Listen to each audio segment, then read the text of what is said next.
Humans do not need, we have no requirement for carbohydrate. Be mindful of the type of carbohydrate you're eating. And as I said earlier, just try to focus on the carbs that don't come from bags and boxes with barcodes. I'm actually quite liberal in my view when it comes to whole fruits and vegetables. I'd say eat them. Enjoy them liberally. Now, because I have a master's degree in nutrition, I do already know the answer to these questions, but I thought that a little simple Google search would be really helpful here in the sense that, do humans need carbohydrates? Yes, carbohydrates are the brain and the body's primary source of energy. Brain alone requires 130 grams of carbohydrates minimum per day, every single day, 130 grams of carbohydrates.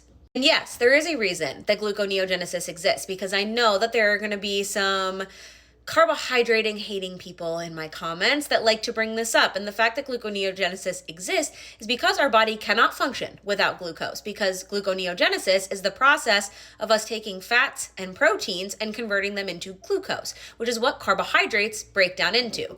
Why do you think that we have to convert fat and protein into glucose?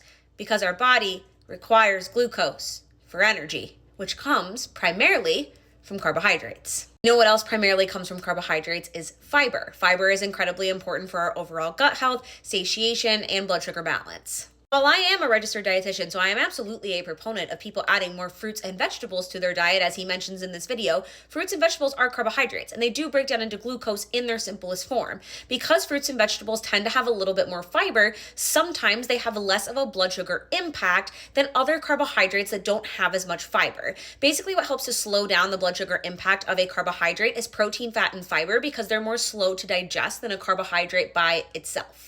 What I often encourage people to do is add more complex carbohydrates to their diet. Add more things like whole grains, fruits and vegetables, beans, legumes, lentils. These types of carbohydrates are going to provide you with more fiber. They're also going to provide you with a variety of micronutrients, so vitamins and minerals. And they're also going to provide you with that crucial energy that your brain and body operates off of from a carbohydrate source.